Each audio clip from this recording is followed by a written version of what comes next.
శ్రీ గురుభ్యో నమః. హరి ఓం. అందరికీ నమస్కారం. భవనాశిని ఇది అమ్మవారి 5 అక్షరాల నామం. ఇది 175వ నామం. ఈ నామంతో అమ్మవారికి నమస్కారం చేసేటప్పుడు భవనాశిన్యై నమః అని నమస్కరించాలి. భవనాశిని అంటే పుట్టుకకు సంబంధించిన సంసార బంధ క్లేశములు లేకుండా చేయునది అని అర్థం. పుట్టడం అంటే భౌతిక జీవులకు శరీరం ఏర్పడడం అనే అర్థం. శరీరం పుట్టనంత వరకే గాని పుట్టిన తర్వాత 1,00,000 బాధలు బంధాలు పుట్టుకొస్తాయి, మార్పులు నెట్టుకొస్తాయి. ఆత్మజ్ఞానం కలగనంత వరకు బంధాలు పుట్టుకురావడాలు, మార్పులు నెట్టుకురావడాలు మనకే అనుకుంటాం. కళ నుండి మెలకువ వస్తే కల్లోని బాధలన్నీ ఒక్కసారి పటాపంచలేనట్లు ఆత్మదర్శనంతో అన్నీ సమసిపోతాయి.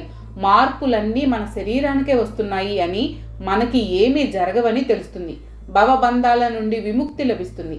ఆ అమ్మవారి అనుగ్రహంతోనే ఆత్మజ్ఞానం కలిగి ఇవన్నీ జరిగేది. అందుకని అమ్మవారు భవనాశిని, పుట్టుకకు సంబంధించిన సంసార బంధ క్లేశములను లేకుండా చేయునది అని ఈ నామానికి అర్థంగా చెప్పుకోవచ్చు. శ్రీమాత్రే నమః.